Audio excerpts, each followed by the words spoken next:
Debbie McCoy's condo complex has crumbling foundations. She's been pushing for testing for years and says this is a necessity. Once we learn what the threshold is for how much is too much, then we can free up all those homes and they no longer have the stigma, having trace amounts of peritite.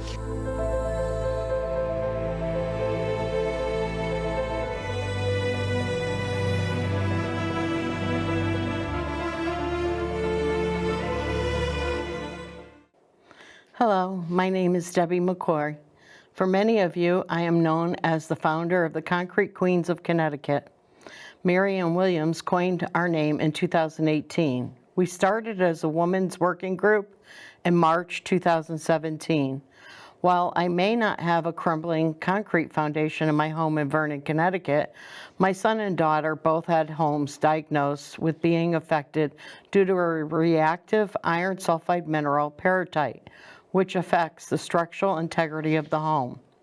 From the moment of the July 2015 breaking news story on Connecticut NBC News, reporter George Colley shared an intense story of crumbling concrete foundations. They always say something that touches your life in a significant manner is remembered a lifetime. And this was one of those moments.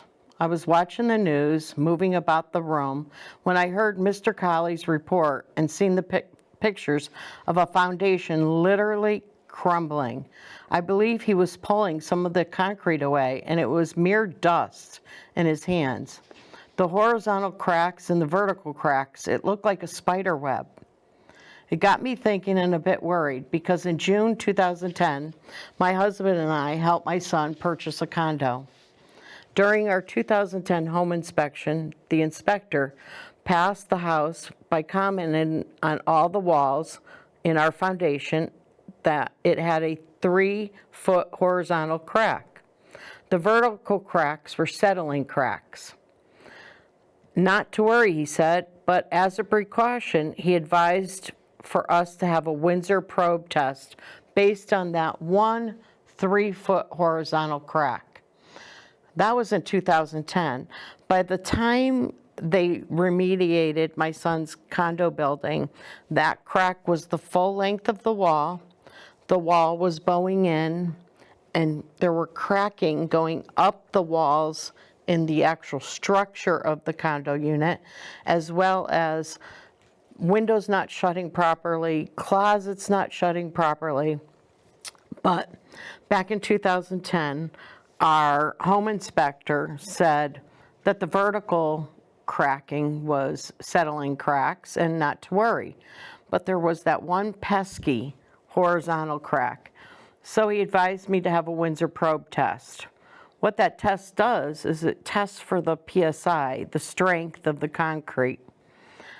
And once they did it, the engineering firm came out and tested the walls. It was like a gun. It sounded like a bullet going off, going into the wall. The strength was within the limits, and he said we should purchase the condo. That was the concern back then, the strength of concrete walls. It had nothing to do with what was actually in the concrete walls. They just wanted to know, are the walls strong enough? Yep, good to go. Not what lies deep in the aggregate used to make the concrete. Concrete is made from aggregate admixtures, cement, and water. Aggregate makes up 70% of the mix, so it's very important, the aggregate being used for concrete, that it meets a quality standard. In Europe, they have a limit on pyrite and peritite in their harmonized European norm, HEN 12620-2002, which specifically limits peritite to 0.1%, 0.1%. Before we purchased the condo, we advised the Condo Association in 2010 of the condition of the foundation walls, the horizontal cracking on the wall, and sent along the report from the home inspector and the engineering firm that came out. We were told that anything wrong with the foundation at a later date If need be, the association would cover the costs, as the foundation is not owned by a condo unit owner. Rather, it is a common area for which the condo association is responsible. We felt relieved at the time and purchased the condo in June 2010. Fast forward 5 years, when the breaking news story in July 2015 had me stop in my tracks and sit down to listen to the reporter tell a tale I felt familiar with. This sinking feeling came over me. Once the breaking story hit the air, folks were beginning to worry. Some went through the phases of cancer, denial, anger, fear, hopelessness. After all, the iron sulfide mineral, once oxidized, and the SMFs is what they call it, second mineral formation begins. Then the internal sulfide attack happens. You can't, after all the sulfide mineral once oxidized and the second mineral formation begins, the internal sulfide attack is stage 4. You can't arrest the cracking by merely praying. You can't stop the internal sulfide attack by using bleach on the walls or filling the cracks with some fairy potion. The only way to remediate is to remove and replace the concrete. In August 2015, Governor Malloy ordered the Attorney General and the Commissioner of the Department of Consumer Protection to begin an investigation into the cause of why home foundations were prematurely deteriorating after only, in some cases, 5, 10, 15, 20, or 30 years. From the time the foundation is poured or placed until the time the cracks are quite evident, there's a process by which the structural integrity is jeopardized. A lot of factors go into why some homes deteriorate at a faster pace and why some it takes 30 years to show signs of distress. One of the concrete queens, Linda Tofolowski, patient zero and matriarch to leading the cause and fight to raise awareness that this was more than a house or 2 or 12, that this was going to affect thousands of homes. We just didn't have a clue as to how many. That is until the governor took charge of finding the cause, the magnitude, and the economic impact. And most of that came from the investigation and from the incredible help from CROG. CROG is known as the Capital Region Council of Government, who made up the town leaders in the Capital Region, the hardest hit region in Connecticut and most populated region of the 8 regions in Connecticut. While it was first reported to be affecting only the quiet corner of Connecticut in the northeast regions, years later it would be discovered that this was affected by many of the towns in Connecticut. And I believe right now we have 48 towns that have applied to our captive insurance that we set up in 2017/2018. One of the concrete queens, Linda Tofolowski, also back in 2003 let the government know, and this was after she had reached out to her legislator, Cognizant over Talent, and they reached out to the Attorney General and Department of Consumer Protection in 2001 and 2002. They had a big meeting, and about 25 homeowners at the time knew they had a crumbling foundation, but they didn't know why. And so they had a big meeting, and at the meeting, they were told that they were going to extend the warranty on homes, but that never occurred. So 5 years later, Don Childrey, a South Windsor contractor, contacted DCP in 2008 and also told DCP about homes he had visited and did repair work in about 75 homes. And he said, this is much more than a pattern. But it was also in 2008 that a gentleman, a photographer and a geologist from Ohio, Nick Scaglione, was called to be a witness for the insurance in the Basowitz case. And so he was the first one to have boots on the ground as far as testing the quality of the concrete.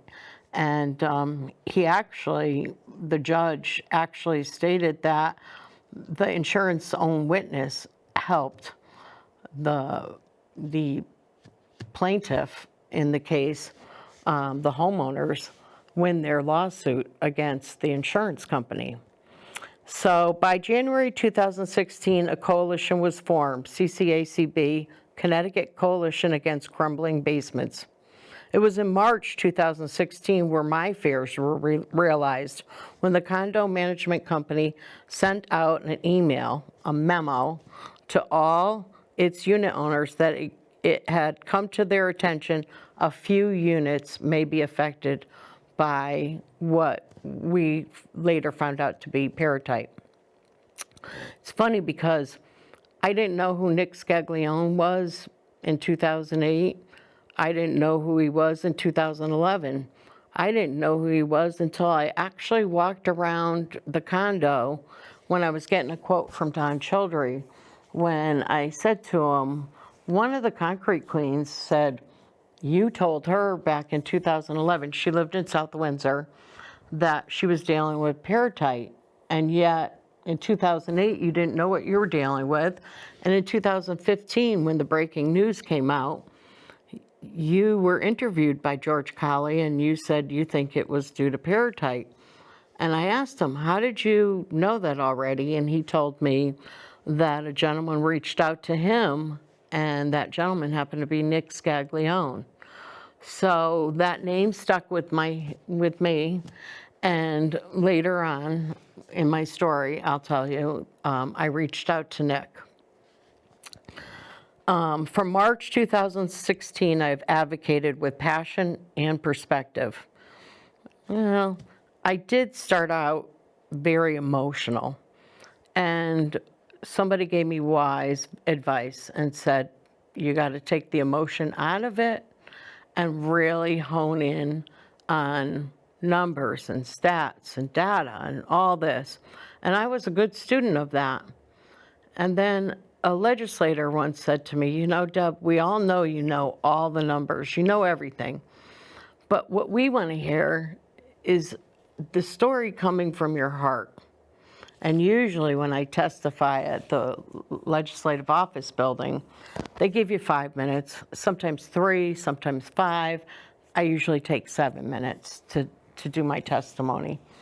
And it was in 2019, so I testified in 2017, 18, 19, and also in 2020.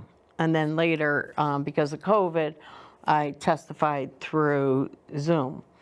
But it was in 2019 that Jeff Curry, Representative Jeff Curry, said to me right before going in, forget your speech, forget your numbers, forget your data. Debbie, I want you to talk from your heart. So I did, and it was the first time after I spoke from my heart, I was telling them about the condos and the condo unit owners and how most of them were either just starting out, young kids, or like my son, who was 21 when we purchased the condo for him, or they were the elderly who were downsizing. And I went in and I asked the legislators that I spoke to close their eyes and imagine you're an elderly in this condo complex, and there's 17 buildings affected. 124 units that have to be repaired. And before the contractors can repair, they have to come in and go around the perimeter and wipe it all out. No more trees, no more flower beds. The landscaping is wiped clear. And I asked them to now imagine the 10 years it's going to take to repair this large condominium complex. And I said, now think about it as being an elderly and what they must be going through. It's going to be a war zone. Construction trucks coming in and out, removing the concrete, the big lift truck that has to come in and lift the building. And at the end of my speech, to my surprise, I had a half an hour of questions. I never had that before. Usually they're reminding me, Ms. McCoy, the 3 minutes are up. Ms. McCoy, your 5 minutes are up. Ms. McCoy, oh my God, you're at 7 minutes. And I would conclude at the 7 minutes, they only give you 1 year. And I had to say what I had to say. And I had all the data and I had everything there, and I wanted to make sure that they understood exactly how this is affecting Connecticut, that it wasn't just the tiny corner of Connecticut, that this was affecting the capital region. In 23 of the towns, that's the most populated region, and that, thank God for CROG, that they pulled together all the town leaders in these towns in the capital region, because they're the ones that did what FEMA said they couldn't do. We asked FEMA to come out in 2016 to help, but that didn't occur because they said it was a slow-moving disaster. It was a natural disaster, but it was slow-moving. They usually look for something that's sudden, a hurricane, or man-made. Sudden was the Boston Marathon, or when Governor Brown asked for help when the dam broke. Now, beavers didn't cause that, so it wasn't natural, but it was sudden, and it affected a great many people. But this is a slow, punishing, moving process. So, anyways, from March 2016, I have advocated with passion and perspective. I created my first binder in March 2016 and began pulling together everything condo related. I was ready for this fight, and my purpose was to raise awareness.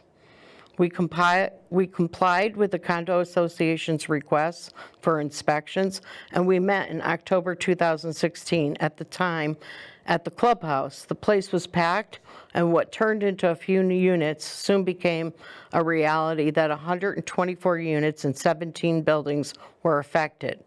I had gotten 3 or 4 quotes from contractors, so the average cost was $11 million, and no condo association is going to have $11 million in the reserve. I mean, look what happened in Florida when that condo came crashing down. They didn't have it in their means for remediating anything, nor did we. We didn't have $11 million, but it was up to the association to fix the foundations because we didn't own the foundations. The unit owners didn't own them. So that was another derailment that we had to deal with. As for the state of Connecticut, in July 2016, Attorney General Jepsen sent the governor a letter expressing his concerns and finding no CUTPA against the supplier of the concrete because there were no laws on the books limiting reactive iron sulfide minerals, similar to the European standards for aggregate for concrete, the harmonized European norm that I told you about, 12620, in the year of 2002. This was 2016, and no laws, no consumer protection, no insurance, and not considered a natural disaster because of its slow-moving process. A natural disaster for sure, but because of the slowness and unpredictability, no help from FEMA either. And let me tell you something. Our silent partner is our banks. You would think the banks would come out in the droves to advocate, to push for legislation, to help the affected homeowners. They didn't. And what did we have to deal with? We had to deal with no longer denying that we had it. We had to face our fears. We had to face our anger. And we also had to face the enormity of the costs to remediate a foundation. These costs are unattainable. The average cost for just the concrete through SIFSIC, it's about $156,000. But the actual costs are far greater than that, because when they come in, they literally obliviate your landscape, your driveway, your flower bed. If you've got a deck, if it's an elderly deck, you know, it's going. Some of these homeowners had, you know, furnaces for 30 years. They had to be replaced, and there were so on and so forth. My daughter's home, her chimney had to be replaced, and that was $23,000. So there's a lot of ancillary costs involved, but a lot of people were getting quotes at $200,000, $250,000, the bigger homes in South Windsor and Tolland. My gosh, their quotes were sky high. And really, who has $250,000 in their back pocket? You know, what's sad is the insurance companies offloaded the mitigation. They did that back in 2003 when Linda Tofolowski reported her foundation. She had reached out in 1995 to her builder, to the concrete, J.J. Modis, and you know, they came out and did a coring, and they said, oh, it's ASR or ACR or one of those reasons, but it's not. They didn't even know or speak of peritite at the time, because she actually brought them to court in 2003. Now, did she win her case? No. The reason being is nobody knew at that time really what peritite was, or that it was in our aggregate. And J.J. Modis also owned the quarry, Becker's, in Willington. So Modis was in Stafford, and in Willington was the quarry. Now, J.J. Modis folded their shop in 2015, but the quarry is still open. And it was in 2016 that the Attorney General met with the quarry owners, along with DCP, and they were able to get them to file an AVC, Assurance of Voluntary Agreement. And what that did was they said they would no longer sell their aggregate for concrete uses. They used it for other things. And so anyways, in August 2016, the Yukon report was delivered, and it confirmed what a few already knew. The cause of the crumbling concrete foundations was due to a reactive iron sulfide mineral, peritite. There are 8 sulfide reactive minerals: marcasite, peritite, sphalerite, galena, pyrite, geez, I'm going to kill this one, our aerosonophyte, and chalcopyrite. As you can see, peritite is one of the most reactive and is known to oxidize 100 times faster than pyrite. New York State has been limiting marcasite, peritite, and pyrite since 2007. It took Connecticut until 2021 to finally achieve standards, which is one of the points in Attorney General Jepsen's July 2016 letter. He found Connecticut had failed its housing consumers by not having a quarry standard, and that it was imperative for the state to legislate quarry standards. That was back in 2016. It would take until 2021 before we actually made quarry standards into a public act. By October 2016, our insurance commissioner had put out a notice to the home insurers that they could not cancel or fail to renew home insurance policies based on peritite. To go back to the 2003 meeting that Linda had, homeowners from 1995 on till 2003 were filing reports with their insurance about, geez, their foundation was crumbling and cracking, and they didn't know why. So they filed a claim. And while DCP told Linda that they didn't see a pattern, only 25 homes, and that really you should go back to the contractor, and it's more of a breach of contract, but it wasn't something that DCP seen a pattern. But the Insurance Services Organization, ISO, they're the best of the best. They, look over clue reports for the insurance. They go out and look at data. If they see, 25 homes in a certain area starting to crack, it is a pattern to them. And by 2005, most of the insurers had written out foundations out of them mitigating it. And even still, though, attorney Michael Parker, he was able to win some of the cases that homeowners brought against their insurers because the language was ambiguous in that it didn't specify what some judges thought they needed to. So they started to tighten up the language all the way up till 2016. Some of the insurers were writing out the foundations. They knew that they couldn't afford it, not with what Krog was reporting, 38,000 homes they said could be. We had the propensity for 38,000 homes. Ireland in the Dublin area, when they were reporting about it, they said they had the propensity for 60,000 homes. But thus far for Ireland, they've had 3,302 applications and 2,750 homes repaired. That's in the Dublin area. And that was due to reactive framboidal pyrite being in the hardcore fill.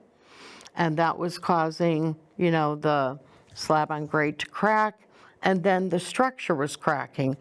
And up until 2011, Ireland's insurance companies actually were paying to remediate those homes.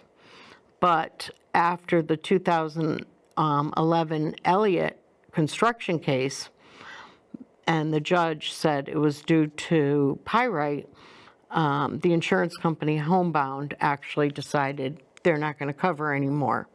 So that's why they had to begin a remediation scheme in the Dublin area. I think it was 8 or 9 authorities, Fingal, Meth,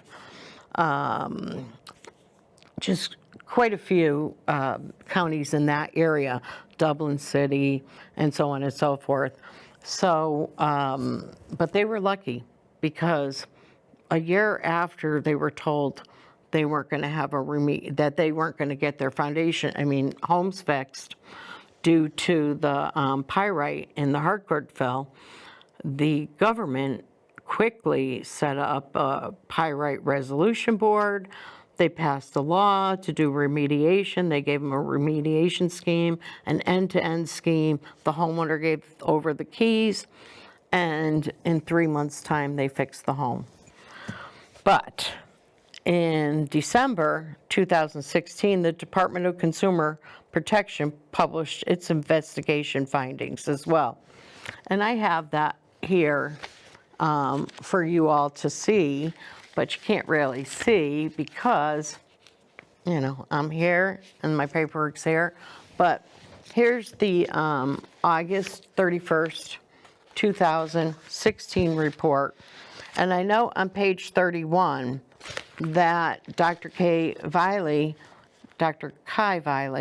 stated that there was a significant amount of sulfur, 2.542% in the aggregate. That's very high. Now remember, the European standard is 0.1% sulfur. That's 1/10. Page 31 states that there's 2.542% in the aggregate, so an abundance. This is the letter that the Department of Consumer Protection sent out to the state of Connecticut, December 30th, 2016, advising them of the cause and also letting them know accordingly, CUTPA is not an avenue to recover financial relief for affected homeowners. In the, something that's really great to read is the Connecticut Law Review done in June 2023. Jacqueline Bashaw has written about this, and she covers a lot of the timeline, and she talks about this as a long tail issue, and it is. It's got a lot of tentacles. It involves a lot of different departments in the state of Connecticut and a lot of different industries. Number one, the concrete industry. Number two, the construction industry. Number three, the real estate industry. Number four, the banking industry. Number five, the insurance industry. And what I set out to do was learn as much as I could about every industry that this affected, that this long tail issue affected. In January 2017, I wrote Congressman Courtney a letter. And little did I know that when I went and testified at a public hearing in February 2017, right after I testified, one of the staffers came over and said, "Could I take your file folder? I just want to copy some stuff out of it." Well, my letter to Congressman Courtney was in that file. And shortly after that, it appeared on the website and for all to read, which is what I'll get to later. But in 2017, I'm minding my own business, and I get a phone call from a woman that says, "Oh, I'm looking into crumbling concrete, and I've read some things you've written, and I know you're reading all the lawsuits," which I did. I read every lawsuit, and I briefed each one of them so that when I sent it to the legislators, they would understand, okay, the first lawsuit, what did we learn from it? Discovery. I believe it was Attorney Parker's lawsuit on his behalf, because they had a crumbling foundation. And the judge said, I don't care if a paperboy comes over and tells you, "Hey, you have some cracks in your foundation." The discovery happens when an expert, a structural engineer, geologist, somebody who's core tested, when you discover from an expert that you have cracks, not because your paperboy knocked on your door and said, "Hey, I happen to see cracks in your foundation." So that's of interest. Anyways, in February of 2017, I went to a fundraiser. My family had just returned from a conference in Dublin. I learned about the propensity of 60,000 homes. My brother-in-law actually sat next to me at this fundraiser at Burton's, and we were having a brunch, and he said, "Hey, Deb, did you hear about Ireland having crumbling homes, just like Connecticut?" Now, I've heard of Canada having it because actually in October 2016, the Connecticut Coalition and the Canadian Coalition got together and had a big meeting in Ellington. And what came out of it is, we are in the same boat as you, keep informing, and never give up. So now fast forward to February 2017, my brother-in-law tells me about Ireland, and I quickly ran home and I looked up Ireland and I typed in pyrite. And up came Implications of Pyrite Oxidation for Engineer Works by Dr. Brian Hawkins. That's the first book you'll see over there. That's my Bible. If you notice, there's a lot of tabs in these two books here. This is from Dr. Michael Mayer. It's Pyrite and Peritite. And then in the middle is the Connecticut Law Review by Jacqueline Bashaw. Also in this, you'll see a book. Well, it's a printout of a document I created. It's called The Ireland Story on the Precipice, 20-Year Timeline of Non-Compliance. Because the European standard in 2002 was implemented in Ireland in 2003 and was on the books by 2004. So in the last 20 years, they have not been complying with EN 12620-2002. So you'll see them, but Implications of Pyrite Oxidation for Engineer Works by Brian Hawkins is outstanding. It has a lot of authors in it. some from Canada, some from Ireland, some from England, and the book is based on 2 years of Dr. Brian Hawkins going there from 2011 to 2012 with one of his students, Dr. Thomas St. John. And they had what they called the Pyrite Symposium in April of 2012. And it was in that presentation that he, in the paper that he delivered at that symposium, that he mentioned pyrite and peritite. And it was the first time I had seen those two together. And he actually talks about how the temperature and the heat and the years of making the pyrite, that it can actually convert to peritite. So I found that fascinating. And I wanted to know all I could about Dr. Brian Hawkins and all the papers he wrote.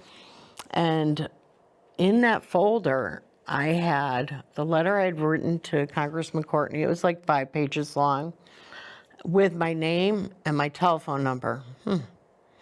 And then it had a lot of the excerpts out of the book copied from Dr. Brian Hawkins. And so I got up to speak at this public hearing, and the place was packed. It's probably the most packed I've ever seen the LOB was when we had the rally prior to the public hearing, and Tim Heim, the president of the coalition, CCACB, had hired buses to take homeowners into Hartford. My husband and I came in by ourselves, and we got in that long line, and because the people on the bus needed to speak first, I was the third to the last person to speak. So we got there at 9 a.m., and I didn't get to testify until 4:45. But when I got up to speak, I advised them that my family from Quebec, Canada, had homes affected. My mother came from Ireland, who had homes affected, and my son had a condo affected. All 3 countries had something in common, and it was the aggregate. The aggregate is the original sin, and this is what I continue to post on Facebook. Everybody talks about this or that, or the installer. At first, the installers in Connecticut were blamed until the Home Building Remodeling Association hired a concrete forensic specialist who said, Mr. Goldberg said, if this is happening in many towns under different environments, different conditions, it's not the installer, that it's not improper workmanship, it's improper sourcing for aggregate. Now remember, I told you New York has had on the books since 2007. They've been limiting marcasite, peritite, and pyrite since 2007. We didn't even know what peritite was in 2015.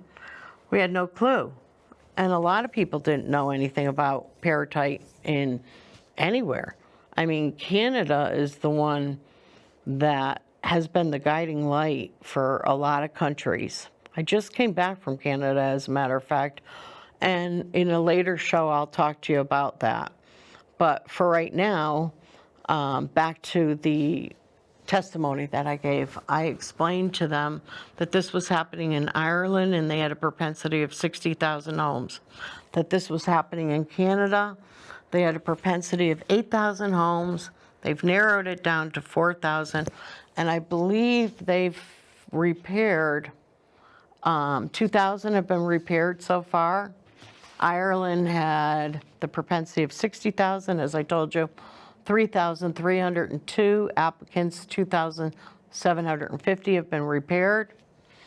Massachusetts has 40 towns that we know of that have houses affected.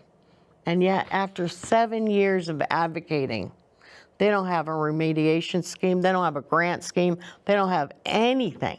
except for testing, being reimbursed for testing. But where do you go with that?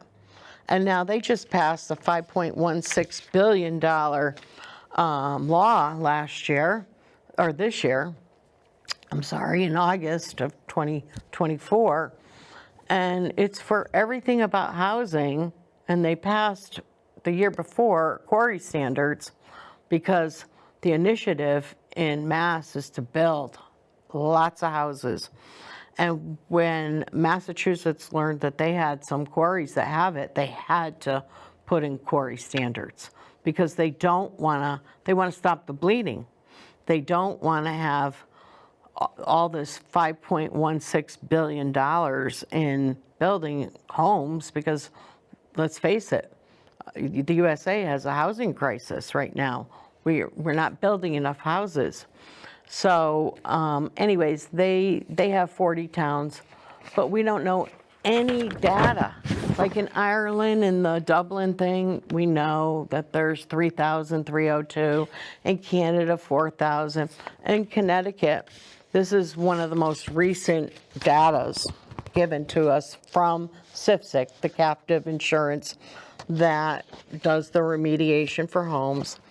And right here it says total claimants, 2,370. Now that's a far cry from the 38,000, the propensity for 38,000 homes. You know, when we first spoke about that and they were offering 20 million a year, I did the math and I said it'll take about 350 years to remediate that many homes.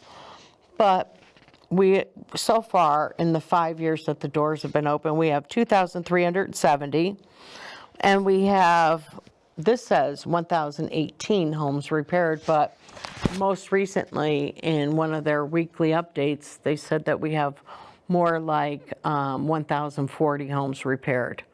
And that's a significant milestone, especially when 5 years ago, nobody thought it would be done or could be done.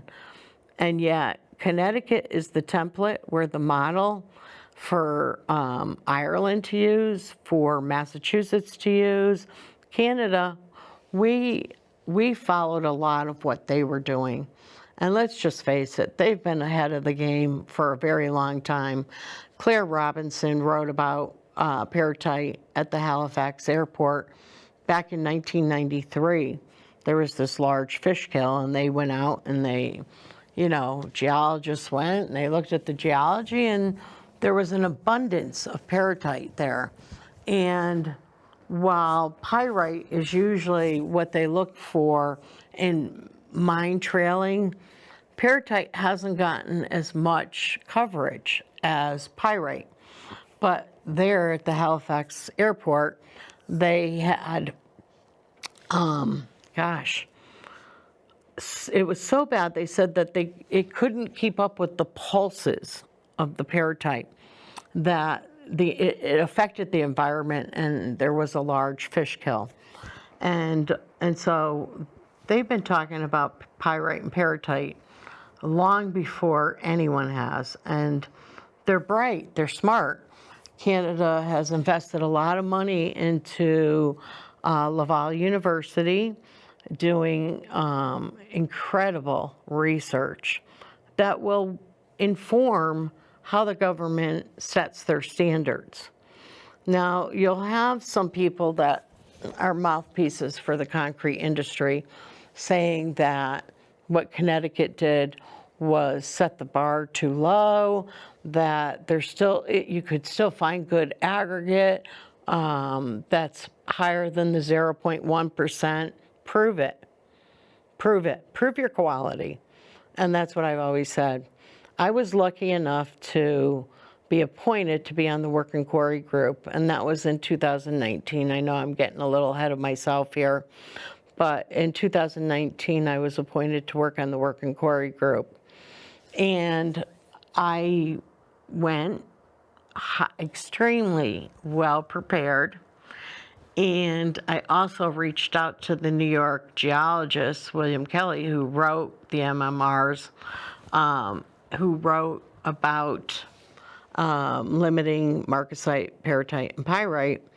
And I'll tell you a little funny story right now. I know I only have 13 minutes left, but while I was in the working quarry group, I came with books and books, and I had them all spread out, and I was ready for them because it was an 8-member panel, and it had one engineer from Yukon, James Mahoney. It had Senator Anwar. It had Representative Jeff Curry. It had a former president of the Home Builders Remodeling Association, and it had mostly the concrete industry from O&G, from Bill Stanley, from Suzio, Rick Suzio, from Telcon. We had Don Penapent there. We had Don Schubert there. He's the president of CCIA. Kevin Miller, who used to work for Telcon, he actually came to my home right before my very first meeting with the folks that were on the panel that were appointed to be on that panel. And Mr. Miller came to my home and he said, you know, one of those listen, little lady, let the men speak, you know, listen to what they have to say. And then the next meeting, you know, go in full barrel. And I wasn't having that. First off, I can't sit there and not say anything. Second off, I was way too well prepared. And third off, I had contacted William Kelly and the Ohio geologist Nick Scaglione, because prior to our first meeting, the concrete industry had given me a recap of what they were going to discuss and what they were going to propose for quarry standards. And I sent it off to these people and I told them, this is what they're offering. And Nick said, well, it's a good start, but this is what you need to explain, which I did. And in one of the meetings, I told them about the New York geologist, and they said, oh, they actually invited the New York geologist. So I'm thinking, like, we have the state of Connecticut geologist, Margaret Thomas, at the time, and the Massachusetts geologist, Steve Mabey. So I'm thinking, oh, well, William Kelly, I think he had retired. Maybe they were going to bring in a bigwig from New York. So he comes into the meeting and he says, won't you have egg on your face if it turns out that Becker's Quarry has less than 0.1% or close to it? And I hadn't opened up the report from Yukon since 2016, but I have a good memory. And I said, actually, I think it's page 30. The quarry had 2.543. I went home and I looked on page 30 and it actually was 2.542. So I had an abundance of peritite in the quarry. And it turns out, you know, I said, so you work for the state of New York? And he said, no, I'm just a geologist who lives in New York. So the audience got quite a laugh out of that. But anyways, what I'd like to talk to you about in my last 9 minutes is what I'll be talking to you all about in the next year. I'm going to be doing a show each month, third Wednesday out of the month, and I'll be talking about the 8 or 9, 10 public acts that we have passed. The first 7 I know by heart. And then 2022, I don't have anything written down for 2022. However, we did pass a public act in 2023 and a public act in 2024. So this is what I'll have a large whiteboard and I'll list all the public acts and the years, because it's a lot easier to discuss everything that occurred in 2016. Now, I gave you the bare bones, but in 2016, not only did the insurance commissioner tell the insurance industry that sells homeowner insurance policies in Connecticut that you can't cancel or non-renew, because they understood that the costs to mitigate the damages were unattainable.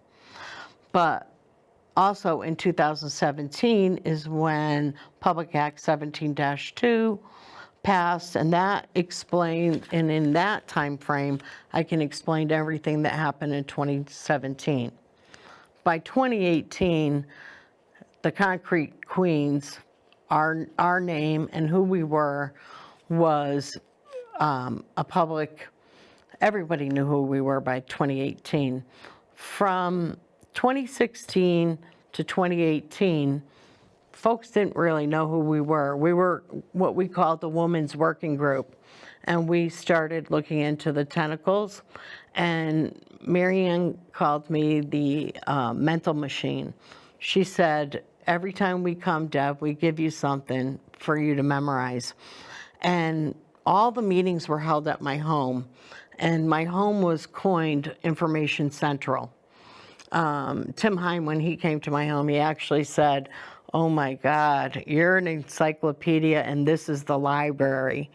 And I felt that was a compliment coming from Tim.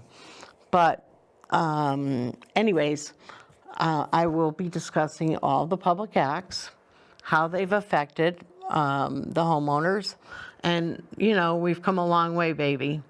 And the Concrete Queens had a lot to do with it. Yes, I'm the face of the Concrete Queens, but I'll tell you what, those girls have had my back since we formed it 1 month after that February 2017 public hearing.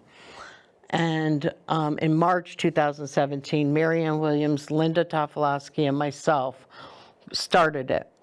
And then we added Sarah and Reba, and then we added Christine Beebe, and we added Michelle Burnham, and we added Sue Toomey, and Lynn Morrison, and each girl, each woman brought something to the table.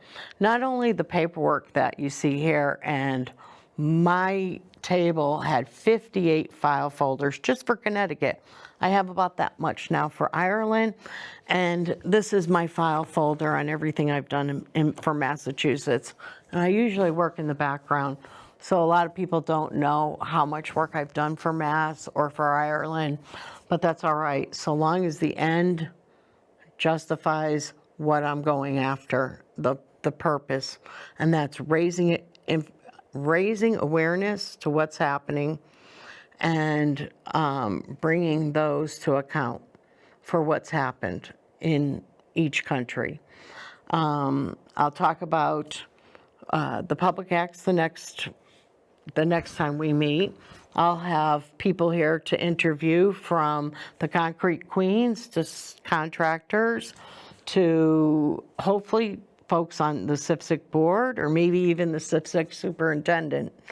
I'd like to have maybe a Zoom meeting with Ireland and invite them to attend, where I can interview them via Zoom, and a lot of my geologist friends, because I started calling geologists from New York, Ohio, Pennsylvania, all over the US, and then I started reaching out to the geologists in Canada and in England and in Switzerland, Norway, just as many countries as I could find that has been affected by pyrite or pyrrhotite. I see I've only got 4 minutes left. I'll wrap it up very soon. But I just want to thank you for allowing me to come into your home to talk to you about how I got my start. No, I don't have a crumbling concrete foundation, but it's worse, because I'm a mama bear. And my son's condo unit had it, and my daughter's home had it. And I didn't find out about my daughter until August 2019. Now, I found out about my son in March 2016. However, in October 2018, at a large meeting, when CIFSIC Superintendent Michael McGlaris met with the homeowners to kickstart the remediation scheme that was going to open their doors January 2019, he set up the meeting, and he advised us at that meeting that the condos that were fighting tooth and nail right along with the homeowners and the PUD owners, planned unit development owners, that we weren't included in the scheme because anything over 4 units was considered commercial. And I mean, I could have resolved that problem in a heartbeat. I would have had everybody bring their mortgage and their tax. We're not paying a landlord. We owned the condo units. But because of the way it was interpreted, the law, Public Act 17-2, it was interpreted that anything over 4 units would not be allowed on the scheme. Now, every building in 90% of the condo complexes have 6 units on one structure or 8 units on one structure. A few of them, and I mean a few, 1 or 2, had maybe one building with 4 units that they could at least get started and be allowed in the legislation. But we weren't. And in October 2018, after I had formed the Women's Working Group, the Concrete Queens, in March of 2017, in October of 2018, I formed a Condo 5 group. And we had all the meetings at my home, just like we had all the Concrete Queen meetings at my home. And in 2018, of course, it was an election year, I had the Attorney General candidate at my home. I had Governor Lamont at my home. I had all the legislators, town leaders, Yukon.